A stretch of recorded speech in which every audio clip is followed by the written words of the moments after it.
Vous n'êtes pas bloqué par manque d'argent. Vous êtes bloqué par une ingénierie invisible que vous avez vous-même installée sans vous en rendre compte, votre système interne de pression. Quand l'esprit fonctionne comme un coffre-fort, le monde répond comme un désert. Quand l'esprit fonctionne comme un canal, le monde répond comme un courant. Ce n'est pas de la poésie, c'est de la mécanique. Toute votre vie, on vous a entraîné à regarder l'effet et à l'appeler cause. Vous regardez le relevé, vous regardez la facture, vous regardez l'économie et vous concluez « c'est ça qui me commande ». Sauf que le laboratoire sacré commence quand vous faites le mouvement interdit. Vous détournez le visage du miroir et vous fixez l'opérateur. L'opérateur n'est pas l'univers, ni le destin, ni la chance. L'opérateur, c'est ce que vous mettez après « je suis », répété avec émotion, répété par habitude, répété au moment où votre défense baisse. Et voici la partie que presque personne n'accepte. Le « je suis » n'est pas une description. C'est un ordre que votre subconscient exécute comme une loi, sans nuance, sans ironie, sans « mais je plaisantais ». Si vous dites « je suis fauché » avec la voix de la fatigue, le système l'imprime. Si vous dites « je suis toujours serré » avec le corps tendu, le système l'imprime. Ensuite, la réalité fait seulement le sale boulot de prouver que vous aviez raison. La loi ne discute pas avec vous, elle vous confirme. Le problème, c'est que la plupart des gens essaient de manifester comme s'ils tentaient de convaincre une porte verrouillée de s'ouvrir à coups de compliments. Ils répètent une belle phrase, font une visualisation, puis retournent respirer la pénurie en mode automatique. Or, vous ne changez pas un système de pression avec des mots décoratifs. Vous le changez par le rythme, par la circulation, par le courage d'opérer le cycle complet. Parce que l'argent, les opportunités, les relations, l'énergie, tout obéit au même modèle biologique qui vous maintient en vie. Entrée et sortie.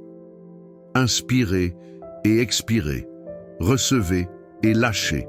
Nourrissez et éliminez. Si vous essayez de vivre seulement en inspirant, vous étouffez. Si vous essayez de vivre seulement en accumulant, vous durcissez à l'intérieur et vous appelez ça sécurité, jusqu'au jour où vous découvrez que vous êtes devenu prisonnier de votre propre stock. Votre anxiété n'est pas un problème financier, c'est un symptôme de rétention. C'est le corps qui vous avertit que vous retenez l'air. Donc, la première chose que je veux que vous compreniez est simple et brutale. Le flux infini ne commence pas quand vous gagnez plus. Il commence quand vous cessez de traiter chaque sortie comme une amputation. Le cerveau de la peur enregistre le paiement comme une perte et déclenche le mode survie. Dans ce mode, vous vous rétrécissez. Vous négociez avec le monde comme si vous essayiez d'étirer une pièce de monnaie. Vous achetez le pire, acceptez le minimum, tolérez le cassé, vivez avec le bon marché qui vous rapetisse et appelez ça être responsable. Sauf que le subconscient est littéral. Il apprend que vous êtes quelqu'un qui vit en régime d'improvisation. Il apprend que vous êtes quelqu'un qui mérite le rafistolage. Et il réorganise votre monde pour rester fidèle à cette identité. La vie ne vous punit pas. La vie vous obéit. Au laboratoire, la règle est autre. Au lieu de demander « comment faire pour avoir plus ?», vous demandez « quel est mon schéma quand je gère ce que j'ai déjà ?» Parce que ce que vous faites avec peu est la signature de votre système. Si vous détestez la sortie, si vous insultez la facture, si vous payez avec rage, si vous transférez avec culpabilité, vous imprimez une équation silencieuse. L'argent me blesse. Et le subconscient, qui est votre gardien, va tenter de vous protéger de ce qui blesse. Il le fait de la manière la plus efficace, en réduisant le contact. Moins d'argent qui arrive, moins d'argent qui circule, moins d'argent qui vous expose au danger. Vous voyez le paradoxe? Votre peur de perdre devient votre ordre de ne pas recevoir. Votre aversion à la sortie devient votre blocage d'entrée. Et vous appelez ça malchance. La deuxième chose est encore plus délicate. Vous ne pouvez pas installer un flux infini dans un cœur qui condamne la richesse. La plupart des gens veulent prospérer, mais gardent un tribunal interne qui juge ceux qui prospèrent. Ils utilisent des expressions qui semblent petites, mais qui sont un poison technique. les riches sont sales. Tous les riches sont corrompus. L'argent gâche tout. Filthy rich. Il a gagné parce qu'il a volé. Il se peut que ce soit une critique sociale dans certains contextes, mais à l'intérieur de votre esprit, cela devient une sentence générale. La richesse est dangereuse et moralement suspecte. Le subconscient n'interprète pas « je parlais seulement de ce type-là ».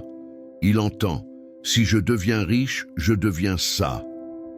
Et il vous protège de devenir ce que vous méprisez. Votre moralisme mal calibré devient votre frein financier. Vous n'avez pas besoin d'idolâtrer qui que ce soit.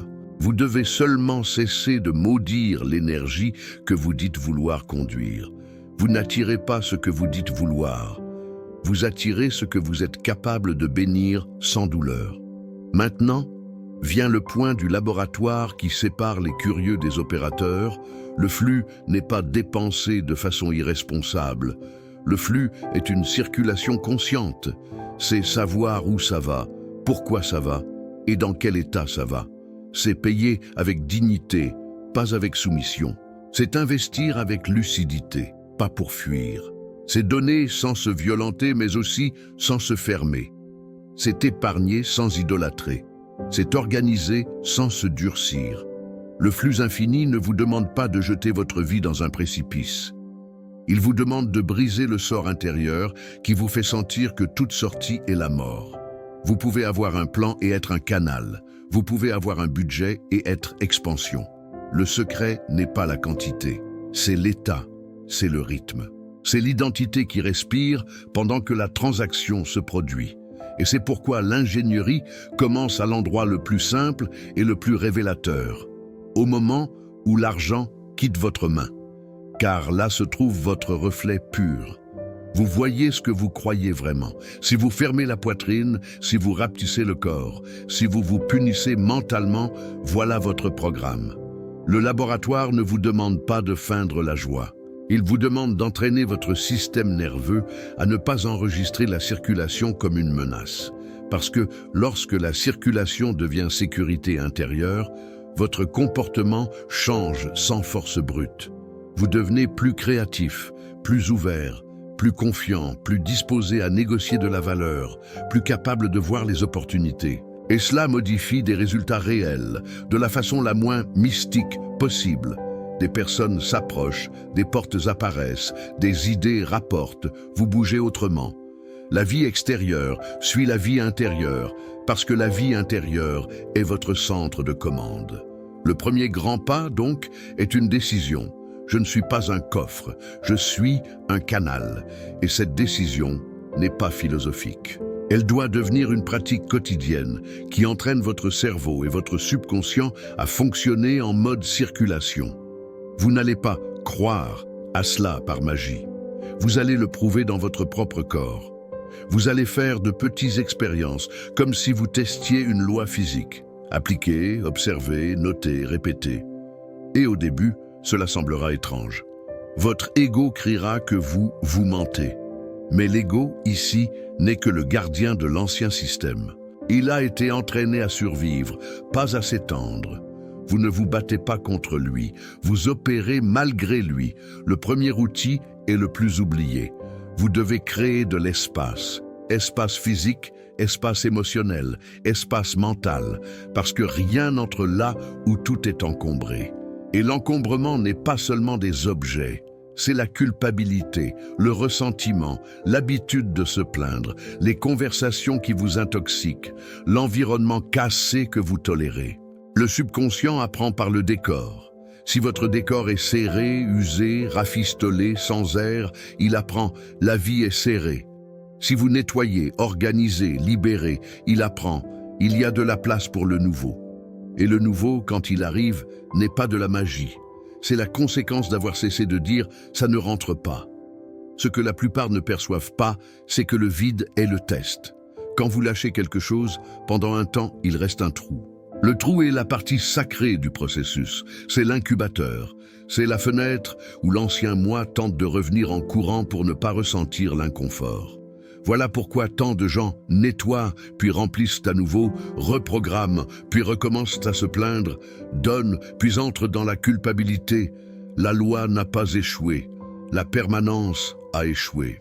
Et la permanence est une discipline intérieure. Soutenir le vide avec dignité jusqu'à ce qu'il soit rempli par quelque chose qui corresponde au nouvel état, pas à l'ancien panique. Maintenant, je vais vous conduire à l'ingénierie pratique du circuit. Et cela va vous remuer parce que ça touche le nerf. Le circuit du flux a 4 portes: recevoir, dépenser, épargner, donner. Le pauvre en conscience vit avec 2 portes déréglées. Soit il reçoit et gèle, soit il dépense et se punit. Le riche en conscience opère le circuit comme une respiration. Reçoit avec gratitude, dépense avec joie, épargne avec respect, donne avec souveraineté. Notez, ce n'est pas tout donner, c'est donner avec intelligence et avec état. Car ce qui reprogramme, c'est le symbole interne. Un petit geste avec un grand état vaut plus qu'un grand geste avec du ressentiment. Le subconscient répond au sens, pas au spectacle. Quand vous achetez quelque chose de nécessaire et que vous vous culpabilisez, vous vous dites « je ne mérite pas ». Quand vous payez un service et que vous ressentez de la colère, vous vous dites « le monde me vole ». Quand vous mettez de l'argent de côté avec terreur, vous vous dites « la vie est un endroit hostile et je dois me cacher ». Puis, vous vous demandez pourquoi vous vous sentez lourd. Le poids n'est pas l'argent. Le poids, c'est le sens. Voilà pourquoi le laboratoire enseigne une chose simple. Traitez l'argent comme une énergie amie, pas comme un ennemi. Prenez-en soin physiquement, organisez, respectez. Mais surtout, prenez soin de votre discours intérieur à son sujet. Parce que votre discours est le code qui écrit votre expérience. Et voici le point le plus technique. Vous avez besoin d'un protocole de parole intérieure au moment exact de la circulation. Pas après, pas quand j'aurai le temps, pas dans la méditation du soir. Au moment. Parce que là, votre subconscient est en attention ouverte. Il enregistre la transaction avec l'émotion que vous ressentez. Si vous ressentez de la peur, il grave la peur. Si vous ressentez de la révérence, il grave la révérence. Si vous ressentez de la confiance, il grave la confiance. Vous devez donc entraîner une réponse standard. Quelque chose que vous dites chaque fois que de l'argent sort. Pas comme superstition, mais comme conditionnement. Vous enseignez à votre système. La sortie est un signe de mouvement, pas de danger. La sortie est une expiration, et l'expiration permet la prochaine entrée. Et maintenant, je vais être direct. Si vous voulez un flux infini, vous devrez cesser de condamner la vie parce qu'elle est la vie. Parce que la vie est échange, la vie est circulation, la vie est dépense, la vie est investissement, la vie est don, la vie est choix. Si vous haïssez l'échange, vous haïssez le mécanisme qui vous soutient. Le subconscient perçoit cette contradiction et vous maintient dans une demi-vie, assez pour survivre, insuffisant pour vous étendre. Non par méchanceté, mais par cohérence. Il protège votre identité, même quand votre identité est une prison. Dans le second mouvement du laboratoire, vous allez comprendre que la prospérité n'est pas seulement plus d'argent, c'est une vitesse consciente. Il y a une raison pour laquelle 2 personnes aux revenus semblables ont des vies totalement différentes.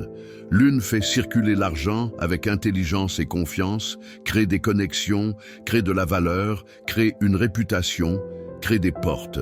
L'autre retient avec peur, vie réactive, rapetissée, méfiante, et le monde lui renvoie un monde sans ouverture. Ce n'est pas moral, c'est dynamique. L'argent, quand il circule, active des relations.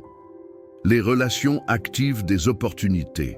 Les opportunités activent des revenus. Les revenus activés recirculent et le cycle monte. L'inverse existe aussi. La peur bloque la circulation, bloque les relations, bloque les opportunités, bloque les revenus, renforce la peur. C'est une spirale. Votre travail est de changer de spirale, mais il y a un détail qui décide de tout. Vous ne pouvez pas installer un nouveau cycle en gardant l'ancienne identité. Vous ne pouvez pas déclarer un flux infini et continuer à vous appeler serré. Vous ne pouvez pas vouloir la prospérité et continuer à porter le plaisir secret de vous plaindre. La plainte est une forme déguisée de loyauté à l'ancien moi, parce que tant que vous vous plaignez, vous n'avez pas à changer. Vous pouvez continuer à être la victime de l'effet. Et l'ego adore ça, il adore la fausse innocence. Il adore l'histoire où vous n'êtes pas la cause, sauf que le laboratoire ne vous offre pas du confort, il vous offre du pouvoir. Et le pouvoir commence quand vous acceptez que vos mots et vos états sont des semences et que le monde est le champ fidèle qui plantera exactement ce que vous avez semé. Vous entrez ici dans une phase d'honnêteté qui fait peur. Tracez le ressenti. Chaque fois que vous pensez à l'argent, qu'est-ce qui monte dans votre corps? Serment, honte, colère, culpabilité, peur d'être vu, peur d'être utilisé, peur d'échouer. Ce ressenti est de la fumée. Et la fumée pointe toujours vers un feu, une croyance cachée. La croyance peut être « l'argent est difficile, je ne mérite pas ». Si j'ai, on me détestera. Si je gagne, je perdrai. Si je prospère, je deviens quelqu'un de mauvais. Vous ne vainquez pas cela par motivation, vous le vainquez par exposition, vous le nommez, vous l'amenez à la lumière, puis vous installez une nouvelle croyance par répétition et preuve pratique. Ce n'est pas une fantaisie, c'est de la reprogrammation. Maintenant, mettons la main sur la machine. Vous allez créer du vide, et le vide est le langage que la réalité comprend. La nature ne tolère pas le vide parce que le vide est une différence de pression, et une différence de pression attire. Vous n'avez pas besoin de supplier l'air, vous devez seulement relâcher l'air ancien pour que l'air nouveau entre. La loi est simple, mais l'ego la trouve offensante. Vous devez libérer avant de voir la compensation. Si vous ne libérez qu'après garantie, vous n'opérez pas une foi technique, vous opérez un contrôle. Et le contrôle est haute pression. La haute pression ne reçoit pas, la haute pression repousse. L'univers, la vie, le champ, appelez-le comme vous voulez, coule vers le bas, vers l'ouvert, vers le réceptif, vers le canal. Le canal n'est pas faible, le canal est fonctionnel. Alors le vide commence là où vous pouvez être concret, dans l'environnement. Vous allez regarder ce qui est vieux, cassé, inutile, gardé juste au cas où. Et vous comprendrez le symbole. Garder le cassé par peur est une déclaration quotidienne de pauvreté. Le subconscient apprend « je vis avec des miettes ». Peu importe si vous appelez cela prudence. Si l'émotion derrière est la peur, le code est la peur. Et la peur crée la même famille d'effets. Vous n'avez pas besoin de tout jeter. Vous devez couper le lien avec ce que vous gardez par panique. Parce que c'est là le nœud. Et voici un avertissement de laboratoire. Ne créez pas du vide dans un environnement pollué. Si vous nettoyez un espace physique, mais gardez un esprit plein de condamnation, d'envie, de ressentiment et d'auto-attaque, vous attirerez des remplissages qui correspondent à cela. Le vide aspire ce qui est proche. Voilà pourquoi le vide le plus important est mental. Et le vide mental porte un nom que beaucoup détestent, le pardon. Le pardon n'est pas romantiser l'abus. Le pardon, c'est retirer l'occupation. C'est expulser quelqu'un de votre poitrine. C'est cesser de financer le passé avec une énergie quotidienne. Le ressentiment est rétention. C'est tenir la douleur comme si la douleur était un patrimoine. Et tant que vous tenez la douleur, vous n'avez pas la main libre pour conduire la richesse avec légèreté. Vous pouvez même gagner, mais vous perdrez en anxiété, en sabotage, en mauvais choix, en relations contaminées. Le circuit du flux exige un nettoyage. Et le troisième vide est financier, mais pas au sens de « endettez-vous pour prouver votre foi ». Non. Le laboratoire est responsable. Le vide financier, c'est pratiquer la circulation sans se violenter. C'est un geste de générosité proportionné, régulier, conscient, qui entraîne votre système à ne pas se voir comme misérable. Vous le faites parce que vous voulez installer une identité. Je suis quelqu'un qui a assez pour partager. Et ce « assez » peut être petit au début, mais le symbole est grand. Vous n'achetez pas un miracle, vous sortez de l'état de contraction. Et l'état de contraction est le vrai retard.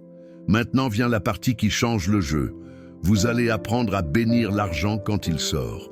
Vous allez payer et au lieu de sentir qu'on vous arrache quelque chose, vous affirmerez intérieurement que c'est de la circulation, que cela revient multiplié de la bonne façon, au bon moment, par les bonnes voies. Vous ne vous accrocherez pas au comment, parce que le comment, c'est l'endroit où l'ego s'immisce et bloque tout. Le comment vous fait tenter de contrôler les gens, manipuler les circonstances, forcer des sources spécifiques. Or, la source est un effet. La cause, c'est votre état. Quand vous maintenez l'état, la vie réarrange les moyens.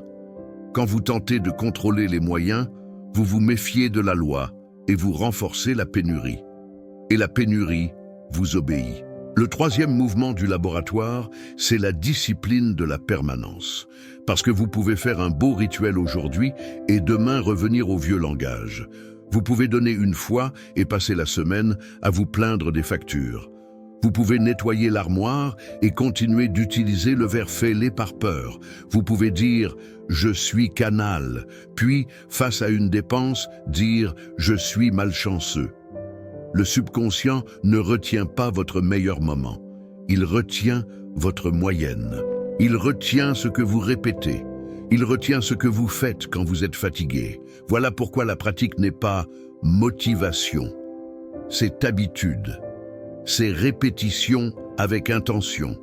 Et je vais vous montrer 2 pièges qui détruisent le processus sans que vous vous en rendiez compte. Le premier, la hâte de remplir le vide. Vous lâchez quelque chose et, avant que la vie ne réponde, vous paniquez et mettez n'importe quoi à la place, juste pour ne pas sentir le trou. Cela vaut pour les objets, les relations, l'argent, l'agenda. Vous créez du vide, puis vous salissez le vide. Et vous concluez que la loi ne marche pas. La loi a parfaitement marché. Vous avez demandé du déchet urgent et elle a apporté du déchet urgent. Le second piège, la libération partielle.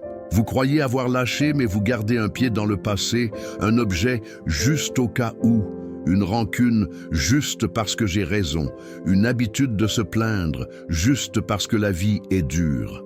L'espace reste secrètement occupé, et rien n'entre là où un ancien propriétaire demeure encore. Alors, au début, la mission est plus simple qu'elle n'en a l'air. Vous allez vous observer comme un scientifique, pas pour vous culpabiliser, mais pour cartographier le système. Vous noterez comment vous parlez d'argent, comment vous réagissez quand il sort, ce que vous ressentez quand vous voyez quelqu'un prospérer, comment vous traitez ce que vous avez déjà. Et vous commencerez à corriger le code au moment où il naît, pas à la fin de la journée. Vous ne chercherez pas à forcer des résultats rapides pour prouver quelque chose. Vous installerez une structure comme on installe une machine. Et une machine, une fois installée, fonctionne. Mais il y a une couche encore plus profonde que la plupart ignorent et qui décide de qui devient réellement canal. L'identité morale du flux. Parce que beaucoup essaient de prospérer avec culpabilité, comme si la richesse était une trahison, comme si posséder était un péché, comme si recevoir était dangereux, et la culpabilité est un impôt invisible. Elle vous fait perdre à l'intérieur ce que vous gagnez à l'extérieur. Dans le prochain bloc, nous entrerons au noyau. Comment nettoyer le sentiment de « je ne mérite pas », comment défaire la peur d'être vu, comment démonter la condamnation cachée et comment installer un « je suis » qui n'est pas arrogance, mais autorité intérieure. Car lorsque votre autorité intérieure change, votre monde n'a pas le choix, il change avec elle. Vous pouvez entraîner l'esprit à accepter la circulation, organiser l'environnement, même commencer à payer dans un autre état, et pourtant rester prisonnier. Parce qu'il existe un poison silencieux qui coupe le flux sans bruit. Il ne se présente pas comme peur, il se présente comme vertu. Il se déguise en justice. Il se travestit en caractère. Il murmure « Je ne veux pas être comme eux, l'argent corrompt, les riches sont sales, qui a beaucoup a forcément fait quelque chose de mal. » Et la personne se sent pure en disant cela, comme si elle protégeait son âme. Sauf que, dans le laboratoire, nous ne jugeons pas l'intention. Nous observons l'effet. Et l'effet est toujours le même. Tout ce que vous condamnez, le subconscient vous empêche de l'incarner. Vous pouvez désirer la prospérité avec la bouche, mais si vous associez la prospérité à la saleté, vous demandez deux choses qui s'annulent. Vous dites « je veux avoir » et en même temps vous ordonnez « ne me laisse pas devenir cela ». Et le subconscient, serviteur fidèle, choisit la protection. Il ne débat pas d'éthique. Il exécute la sécurité. Il réduit l'entrée pour éviter le risque que vous deveniez ce que vous avez maudit. C'est ainsi que la pureté devient le cadenas. La plupart ne le voient pas parce que ce poison apparaît quand vous regardez la vie des autres. Quand vous voyez quelqu'un avec une meilleure voiture, une meilleure maison, un voyage, un business qui tourne, votre corps réagit avant votre raison. Un microspasme dans la poitrine, une pointe à l'estomac.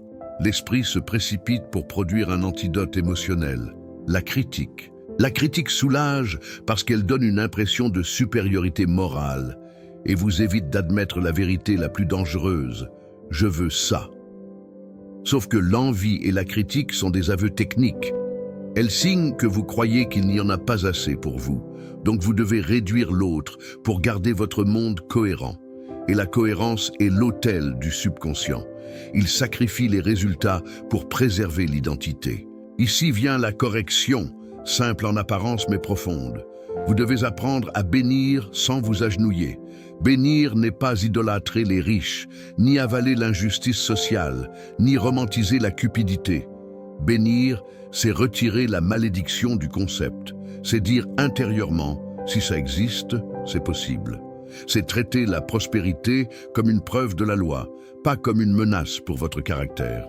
Quand vous voyez quelqu'un prospérer, vous entraînez une réponse standard. Que cela soit bien utilisé, que cela se multiplie en bien et que la même loi opère dans ma vie avec précision. Vous nettoyez le canal. Vous dites au subconscient, la richesse n'est pas sale par définition, la richesse est un outil. Ce changement n'est pas de la philosophie, c'est une ingénierie de permission. Et la permission est un prérequis du recevoir. Le fait est que tant que vous gardez la condamnation, votre système nerveux ne peut pas se détendre en présence d'argent. Et sans détente, pas de réception pleine. Vous pouvez même recevoir, mais vous recevez avec culpabilité. Vous recevez et aussitôt, vous tentez de compenser, perdez, donnez sans conscience, dépensez pour vous punir, sabotez, disparaissez, ou vous vous mettez dans des relations où vous payez la facture émotionnelle du « je ne mérite pas ». La culpabilité est un impôt invisible. Elle retire la liberté de l'argent, et un argent sans liberté devient un poids, pas un pont. Le laboratoire vous demande donc une honnêteté rare. Vous n'avez pas besoin d'aimer chaque riche. Vous devez seulement cesser d'utiliser le riche comme excuse pour rester petit, car au fond, votre jugement sur la richesse est une fidélité à votre ancien moi.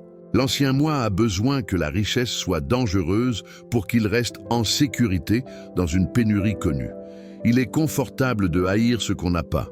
Il est plus douloureux d'admettre « je peux apprendre à conduire cela avec dignité ». Et c'est précisément là que le circuit commence à se fermer. Vous cessez d'avoir peur d'être vu. Vous cessez de croire que prospérer fait de vous quelqu'un de mauvais. Vous commencez à construire la version de vous qui sait recevoir sans s'excuser de grandir. Et maintenant, un détail que beaucoup ignorent, mais qui décide du flux, certaines personnes ne bloquent pas parce qu'elles ne donnent pas. Elles bloquent parce qu'elles ne reçoivent pas. Cela semble contradictoire, mais c'est le même nœud avec un autre masque. La personne donne, aide, s'efforce, résout le problème de tout le monde. Mais quand vient son tour de recevoir, elle recule. Elle refuse les compliments, les cadeaux, les opportunités, l'aide, refuse de facturer justement son travail. Elle dit « ce n'est pas nécessaire, laisse, mais non » et pense que c'est de l'humilité. Mais techniquement, c'est un circuit brisé, parce que recevoir est aussi une façon de permettre la circulation de l'autre. Quand vous refusez, vous interrompez le flux de celui qui émettait. Vous coupez un échange sain. Et le subconscient apprend, recevoir est dangereux. Et si recevoir est dangereux, il diminue le recevoir dans votre vie. C'est pourquoi le laboratoire vous place sur une chaise inconfortable, la chaise du récepteur conscient. Vous allez commencer à pratiquer le fait de recevoir sans vous contracter, recevoir sans justifier, recevoir sans vous diminuer, recevoir comme quelqu'un qui comprend sa fonction dans le circuit. Ce n'est pas prendre aux dépens de quelqu'un. C'est permettre à la vie de vous rémunérer pour la valeur, la présence, le service, le talent, la contribution, l'échange. Et voici une image puissante. Vous n'êtes pas la source, vous êtes le distributeur. Quand vous vous voyez comme la source, chaque sortie semble une menace et chaque entrée une responsabilité écrasante. Quand vous vous voyez comme distributeur, entrée et sortie deviennent fonctions. Vous recevez pour circuler, vous circulez pour recevoir. Vous ne portez pas de culpabilité, vous portez une direction. L'identité du distributeur change votre comportement sans violence intérieure. Parce que le distributeur ne panique pas quand le produit sort. Il comprend que la sortie est opération. Il ne se sent pas volé quand il paie un service. Il comprend qu'il met l'énergie en mouvement, qu'il active des personnes, qu'il honore des échanges. Mais attention, ce n'est pas romantiser l'exploitation, ni accepter l'abus, ni payer l'injuste en souriant. Le laboratoire ne vous demande pas de naïveté, il vous demande de souveraineté. La souveraineté, c'est négocier avec clarté tout en gardant le cœur libre d'un ressentiment chronique qui empoisonne le circuit. Vous pouvez contester ce qui est injuste sans décréter intérieurement « le monde me vole », parce que ce décret devient votre maison. Et il y a un point pratique qui transforme tout silencieusement, la façon dont vous nommez les choses. Beaucoup créent une épargne et l'appellent « urgence ». Ça semble responsable. Mais l'esprit profond n'entend pas la responsabilité, il entend le scénario. Si vous répétez « urgence » comme un mantra, vous entraînez l'attente d'une urgence. Et l'attente est un ordre pour que le subconscient organise des coïncidences qui lui ressemblent. Vous pouvez épargner, oui, mais avec la conscience juste.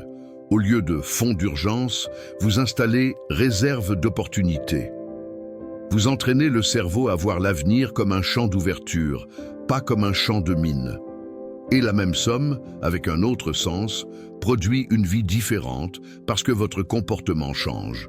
Vous êtes plus créatif, plus attentif, plus disposé à saisir des portes, moins paranoïaque, plus intelligent dans vos choix. C'est pareil pour la protection et la planification. L'assurance n'est pas l'ennemi du flux. La peur obsessionnelle est l'ennemi du flux. Vous pouvez avoir une assurance et garder une conscience de santé, une assurance et garder une conscience de sécurité. Le problème, c'est d'acheter une protection en imaginant la tragédie toute la journée, comme si vous répétiez l'accident dans votre tête pour vous sentir prêt. Le subconscient ne comprend pas répétition, il comprend scénario.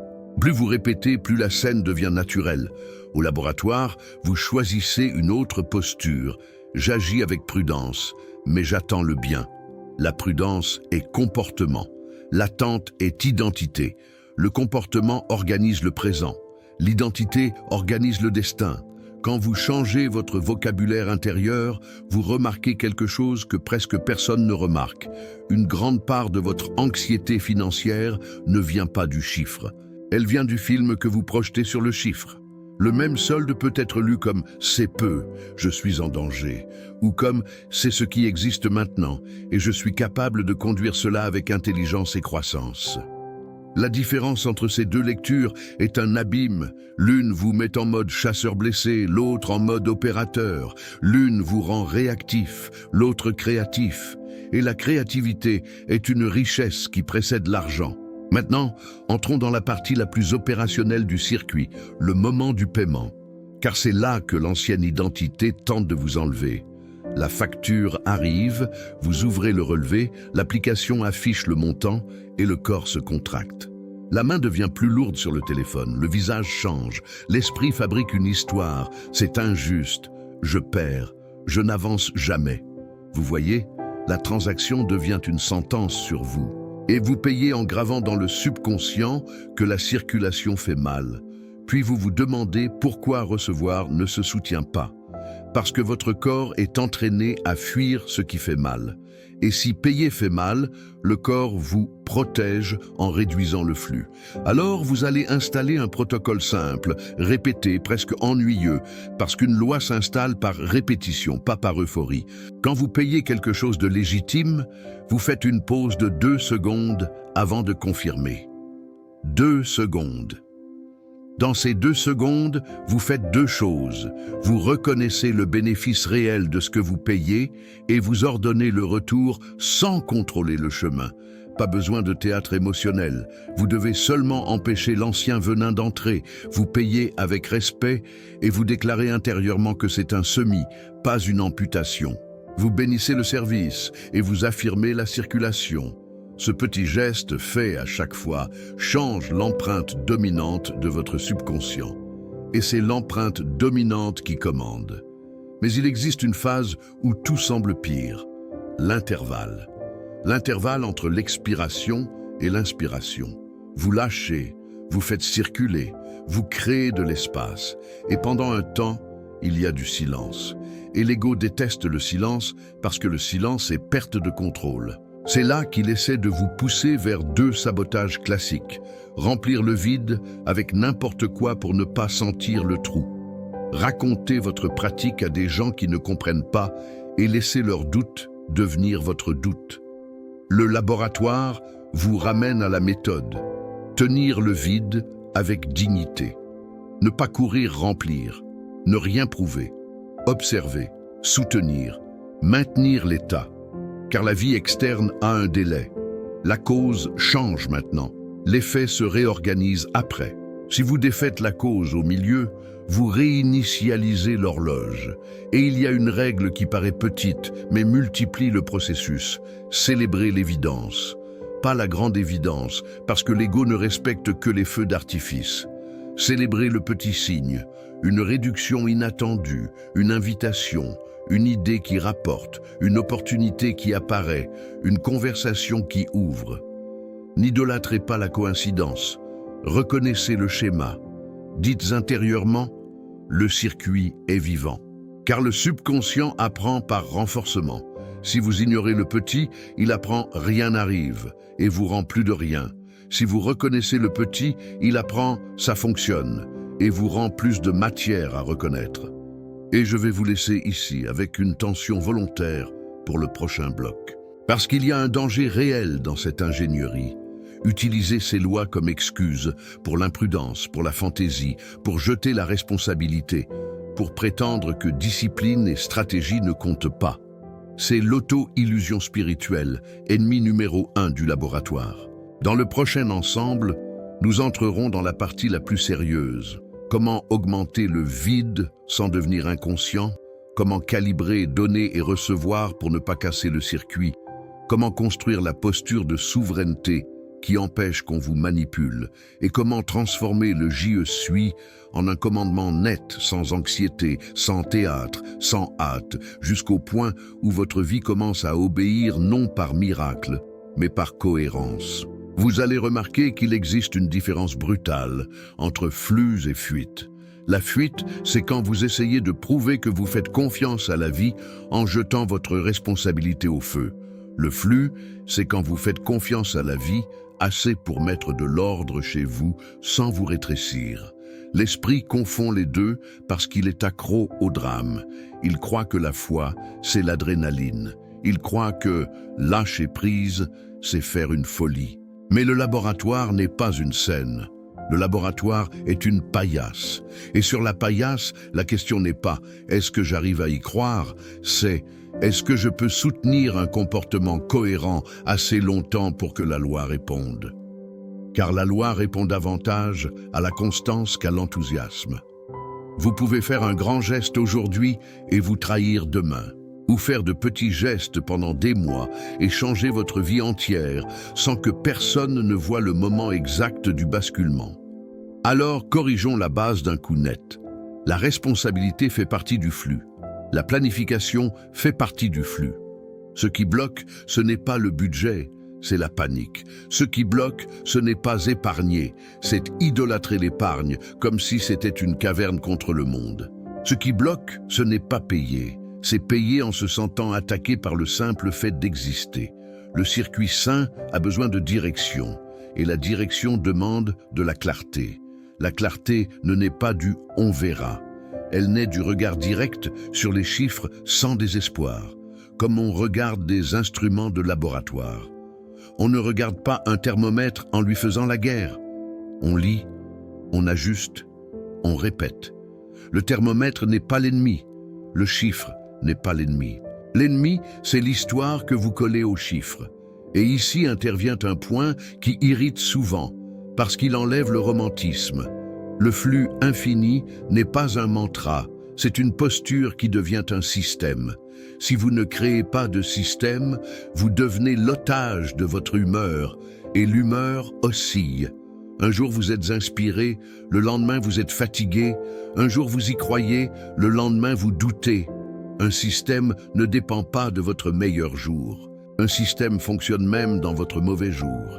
Et c'est cela que le subconscient respecte. Le subconscient obéit à ce qui devient routine. Voilà pourquoi vous allez installer un pacte intérieur.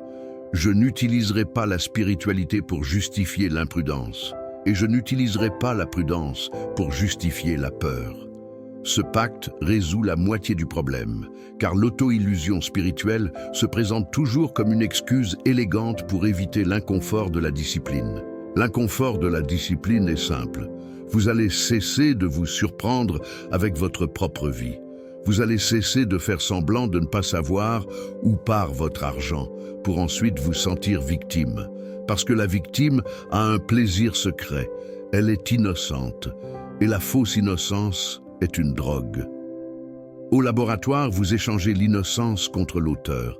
Être auteur fait mal au début, parce que ça vous oblige à admettre où vous vous trahissez.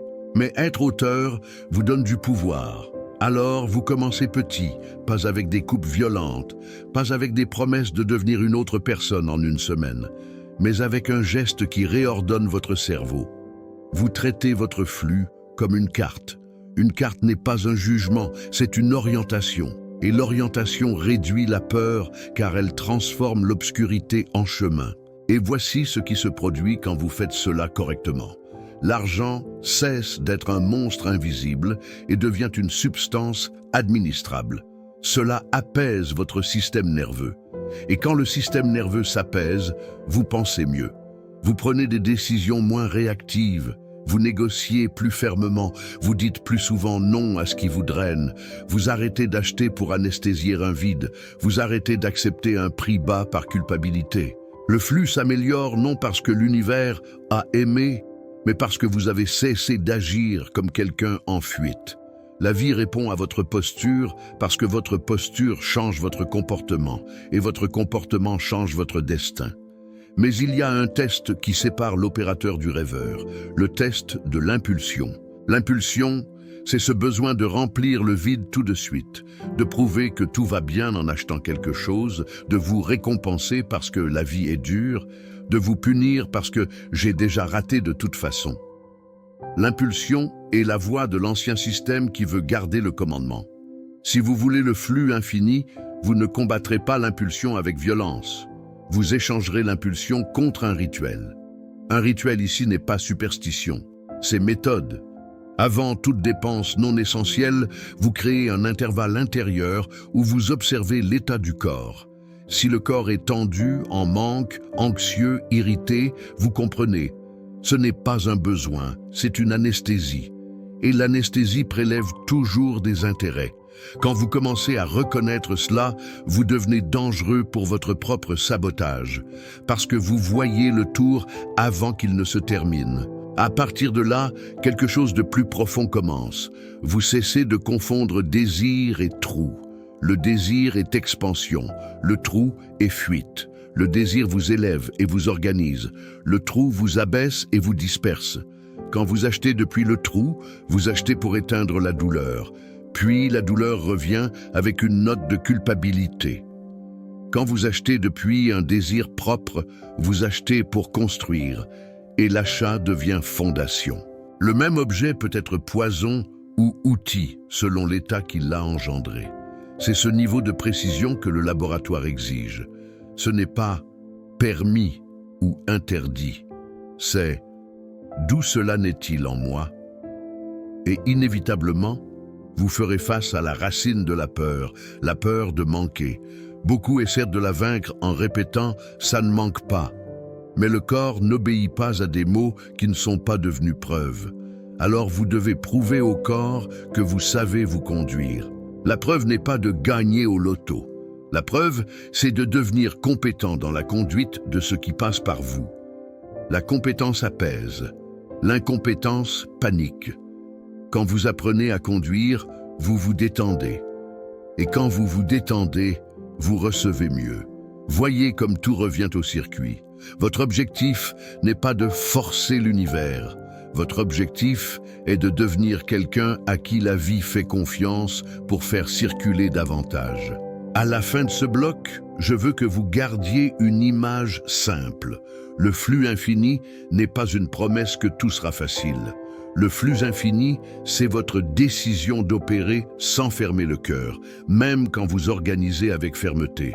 C'est votre capacité de garder la poitrine ouverte pendant que l'esprit devient précis. C'est cela qui crée une prospérité propre, qui ne fait pas de vous l'otage de votre peur.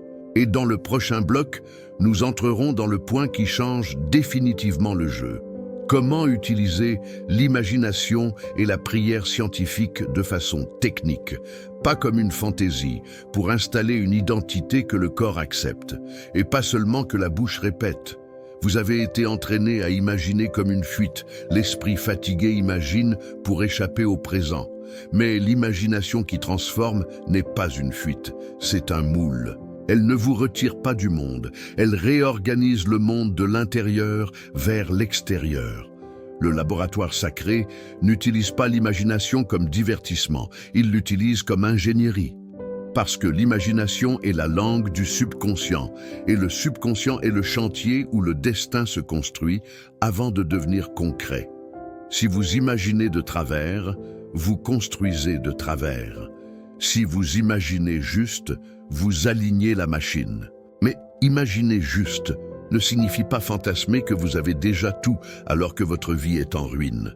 Ce serait de l'auto-illusion. Imaginer juste signifie produire dans le corps la sensation de l'état final, puis agir dans le monde comme quelqu'un qui protège cet état. L'imagination ne remplace pas l'action, elle donne forme à l'action. Elle décide votre qui, et votre qui décide votre comment. Quand vous changez le qui, vous changez sans devoir vous traîner. C'est comme changer le système d'exploitation au lieu de poser des rustines. Alors vous ferez un mouvement qui semble petit. Définir le « je suis » non comme adjectif, mais comme fonction. Au lieu de « je suis riche », dit avec tension, vous commencez par quelque chose que le corps peut accepter. Je suis quelqu'un qui apprend à conduire les ressources avec sagesse. Au lieu de « je suis prospère », dit comme un mensonge, vous dites « je suis un canal de plus en plus propre ». Le subconscient accepte plus vite les processus que les sots, et les processus construisent les sots. C'est la maturité spirituelle. C'est ainsi que vous évitez le piège de la positivité toxique, qui ne produit que culpabilité de ne pas réussir à ressentir ce que vous dites. La prière scientifique ici n'est pas demandée, c'est décréter un état, c'est un réglage de fréquence intérieure. Vous ne suppliez pas des effets. Vous assumez une cause. Vous entrez en silence et vous exécutez une séquence interne. D'abord, vous retirez la tension du corps, parce que la tension est une déclaration que quelque chose ne va pas maintenant. Ensuite, vous choisissez un état clair, pas un désir vague. Sécurité, clarté, opportunité, respect, valeur reconnue, paiement juste. Puis vous imaginez une scène simple qui prouve cet état. Pas besoin d'un château. Cela peut être vous ouvrant l'application et voyant les comptes payés avec tranquillité. Cela peut être un message de travail avec une valeur claire. Cela peut être une conversation où vous sentez votre voix ferme. Le secret n'est pas la scène. Le secret, c'est que le corps y croit quelques secondes. Ces secondes répétées deviennent une piste. La piste devient habitude. L'habitude devient destin. Mais voici la part qui demande du courage. Vous devez cesser d'imaginer la défaite. La plupart imaginent la défaite toute la journée et appellent cela réalisme. Ils répètent des tragédies, parlent au futur comme si le futur était un ennemi, préparent des discours d'humiliation, anticipent le non, anticipent le manque, anticipent le rejet. C'est une prière à l'envers. C'est manifester la pénurie par fidélité. Et le pire, comme cela ressemble à de la prudence, personne ne questionne. Mais le corps paie. Le corps vit en alerte. Le corps vit fatigué. Et un corps fatigué prend de mauvaises décisions. Vous n'avez pas besoin de prétendre que le risque n'existe pas. Vous devez seulement cesser d'habiter le risque comme s'il était votre maison. Voilà pourquoi l'imagination technique vient avec une hygiène mentale. Vous apprenez à interrompre le film dès qu'il commence. Pas avec violence, avec autorité. Vous percevez le début du scénario mauvais et vous dites intérieurement « c'est la répétition de l'ancien moi ». Et vous revenez à la scène courte du nouvel état. Vous répétez, répétez, répétez, jusqu'à ce que l'esprit comprenne qu'il ne commande plus seul. C'est cela, la vraie pratique du « je suis ». Ce n'est pas dire une belle phrase, c'est choisir quel film vous autorisez à tourner. L'esprit n'est pas libre, il est entraînable, et vous êtes l'entraîneur. Quand vous faites cela quelques jours, un phénomène se produit. Vous commencez à remarquer des opportunités qui auparavant passaient invisibles. Non parce qu'elles surgissent de nulle part, mais parce que vous avez cessé de regarder le monde avec le filtre du manque. Le filtre du manque est un tunnel. Il ne vous montre que des menaces. Quand le filtre change, le même monde semble avoir plus de portes. Et il en a parce que les portes ne sont pas seulement des lieux, les portes sont des personnes, des idées, des combinaisons, des conversations, du courage. Et le courage est un état.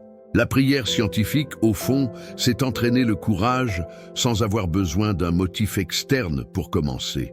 Et maintenant, à la fin de ce bloc, je dois vous laisser avec une vérité qui vous protège de l'auto-illusion. Si votre imagination ne génère pas des actions cohérentes, vous n'imaginez pas, vous vous évadez. L'action cohérente peut être petite, mais elle doit exister. Un appel, une étude, un ajustement dans le service, une conversation ferme, un non que vous évitez depuis des mois, une proposition que vous n'avez jamais faite. Le nouvel état appelle toujours un nouveau comportement. Si rien ne change dans le comportement, l'état n'a pas été installé. Dans le prochain bloc, nous entrerons dans le blindage. Comment protéger ce processus des manipulations, des promesses faciles, des personnes et contenus qui vous hypnotisent vers la passivité, et comment construire un caractère pour que la prospérité ne vous détruise pas de l'intérieur. Quand quelqu'un découvre qu'il y a une loi, la première tentation est de vouloir un raccourci. Et c'est là que le danger commence, parce que là où il y a désir et hâte, il y a un marché de l'illusion. Vous verrez des gens vendre des codes, des secrets, des clés, des rituels qui promettent un saut sans construction. Et l'esprit fatigué voudra y croire, parce que croire au raccourci soulage immédiatement. Mais le soulagement immédiat est la signature de l'addiction. Le laboratoire exige autre chose, la lucidité. La lucidité, c'est le courage de rester sobre quand tout le monde veut enivrer l'âme avec des promesses faciles. Le blindage commence donc par un principe que vous devez graver dans l'os. Toute méthode qui vous retire de votre responsabilité personnelle vous affaiblit. Elle peut vous donner de l'euphorie, mais elle vous affaiblit. Si quelqu'un dit que vous n'avez pas besoin de changer d'habitude, pas besoin de travailler l'esprit, pas besoin d'organiser votre vie, pas besoin d'apprendre la valeur, qu'il suffit de vibrer, cette personne vous vend de la passivité parfumée. Et la passivité n'est pas spirituelle. La passivité, c'est une abdication du commandement. Le commandement doit être le vôtre, sinon vous devenez une proie. La seconde partie du blindage, c'est reconnaître la manipulation émotionnelle. La manipulation émotionnelle utilise toujours l'urgence et la honte. Si tu n'y arrives pas, c'est que tu ne veux pas assez. Si tu doutes, tu bloques. Tu dois acheter maintenant. Vous voyez, le but est de capturer votre autonomie. Le laboratoire ne travaille pas avec la peur du doute. Le doute fait partie du chemin. La question, c'est ce que vous faites du doute. Vous ne vous culpabilisez pas de douter. Vous revenez à la méthode, vous testez, vous observez, vous répétez. La loi n'exige pas que vous soyez parfait, elle exige que vous soyez constant. Et il existe une manipulation encore plus subtile. La manipulation interne, c'est utiliser la spiritualité pour éviter des conversations difficiles, pour éviter la responsabilité financière basique, pour éviter de regarder votre propre désordre, pour éviter de demander une aide professionnelle quand vous en avez besoin. Le laboratoire est spirituel, mais il n'est pas négationniste. Si vous avez des questions de santé mentale, d'anxiété sévère, de compulsion, de surendettement, vous avez besoin d'un soutien réel, humain, parfois clinique, parfois juridique, parfois financier. La loi spirituelle n'est pas une excuse pour abandonner le bon sens. Au contraire, elle augmente votre obligation d'être honnête, parce que maintenant vous savez que le coût du mensonge, c'est votre destin. Le blindage le plus important, cependant, c'est le caractère. Parce que la prospérité amplifie, elle ne sauve pas. Si vous êtes désorganisé, elle amplifie la désorganisation. Si vous avez une addiction, elle amplifie l'addiction. Si vous avez de la vanité, elle amplifie la vanité. Si vous avez de la générosité, elle amplifie la générosité. Voilà pourquoi le laboratoire remet la morale à sa place. Non comme condamnation de l'argent, mais comme discipline du cœur. Vous devez pouvoir recevoir sans devenir arrogant et perdre sans devenir amer. Grandir sans humilier, être aidé sans vous sentir inférieur. Ce type de caractère vous rend sûr pour conduire davantage. Et voici une pratique invisible qui change tout. Apprendre à dire non. Le flux infini n'est pas laisser tout le monde vous pomper. Un canal n'est pas un robinet ouvert aux vampires. Un canal a une valve. La valve, c'est la limite. La limite, c'est le respect. Quand vous n'avez pas de limite, vous confondez amour et abandon de soi, générosité et culpabilité. Et la culpabilité, encore une fois, devient impôt. Une limite bien posée nettoie le circuit, parce qu'elle empêche votre énergie d'être drainée par des schémas répétitifs. Et quand vous cessez d'être drainé, vous avez plus de force pour construire une valeur réelle, et la valeur réelle appelle un retour réel. Et maintenant, la part que presque personne ne veut entendre, la prospérité a à voir avec l'utilité. Pas au sens de « vous devez vous tuer au travail », mais au sens où le monde rémunère ce qui résout quelque chose. Si vous voulez du flux, vous devez devenir quelqu'un qui augmente la valeur. Parfois, c'est apprendre une compétence. Parfois, c'est mieux communiquer. Parfois, c'est mieux organiser votre service. Parfois, c'est livrer avec plus de qualité. Parfois, c'est vous positionner avec plus de clarté. La loi interne ouvre des portes, mais vous traversez des portes avec compétence. La compétence est une prière matérialisée. Vous dites au monde « je suis fiable » et la fiabilité est magnétique. À la fin de ce bloc, je veux que vous voyiez ce qui se passe. Nous ne parlons pas de mysticisme déconnecté de la vie. Nous parlons d'une ingénierie complète. État intérieur, imagination, discipline, caractère, utilité, limite. Tout cela ferme le circuit et crée un flux qui ne dépend pas de la chance. Et dans le prochain bloc, nous entrerons dans ce que beaucoup ignorent, mais qui est le vrai secret de l'ascension. Comment transformer votre identité en une présence reconnue? Comment recevoir de la valeur sans culpabilité? Comment négocier sans peur?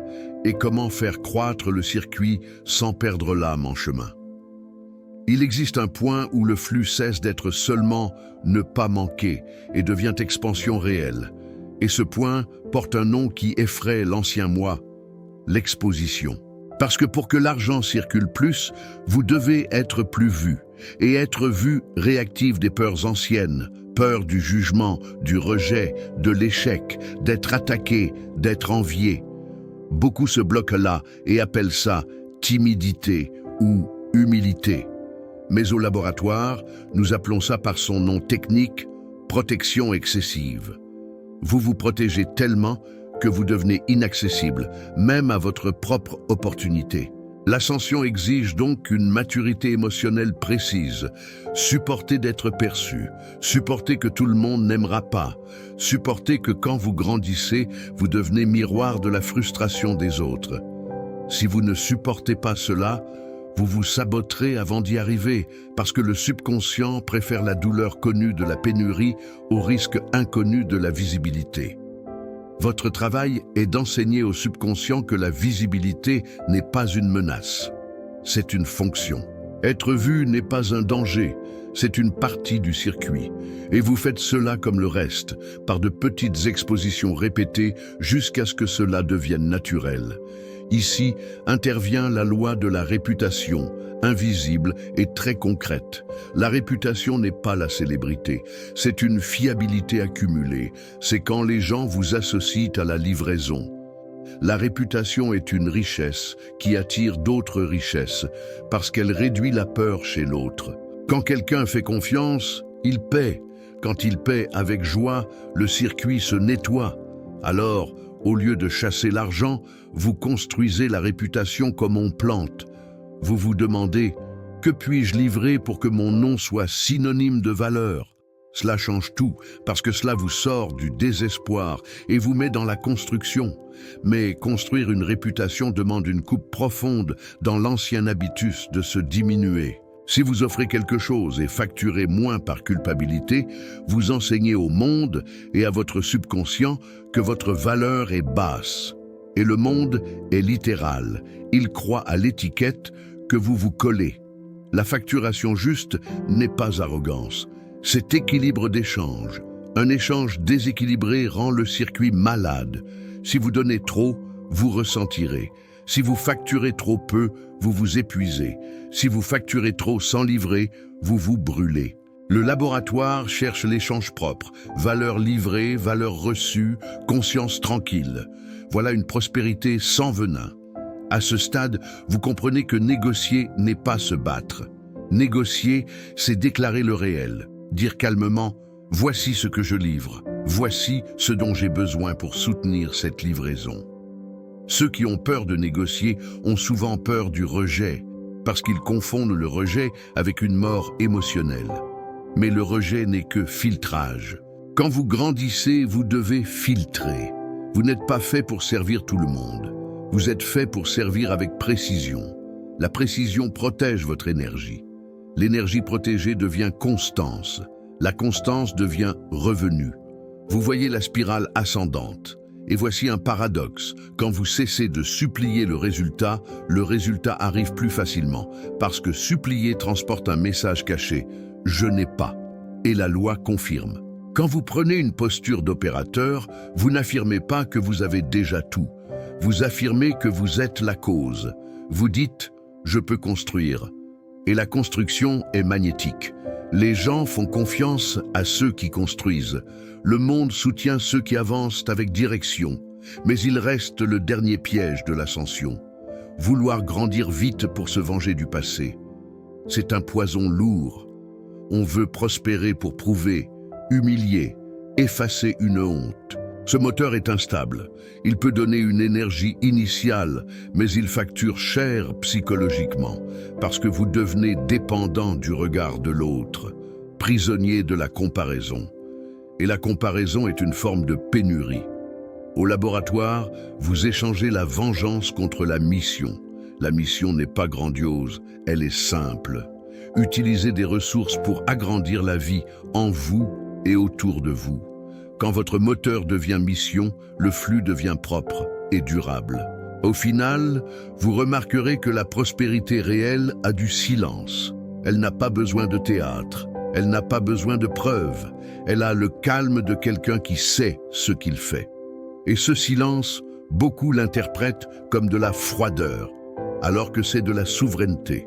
La souveraineté, c'est l'état où vous recevez sans culpabilité, faites circuler sans peur, épargnez sans idolâtrie, donnez sans abandon de soi. La souveraineté, c'est le « je suis » qui ne vacille pas à chaque facture. Je vais fermer en laissant la porte ouverte sur ce qui vient après. parce que nous arrivons maintenant au noyau le plus mystérieux et le plus pratique, le temps. Il existe un temps de germination qu'on ne peut pas accélérer, mais il existe aussi un temps d'action qu'on ne peut pas remettre à plus tard. La plupart confondent les deux et se perdent entre anxiété et procrastination. Dans le prochain bloc, nous décoderons comment reconnaître le bon temps de chaque mouvement, comment lire les signes sans tomber dans la superstition et comment maintenir la foi technique quand l'intervalle semble trop long, jusqu'à ce que le circuit devienne si naturel que toute votre vie commence à respirer en flux.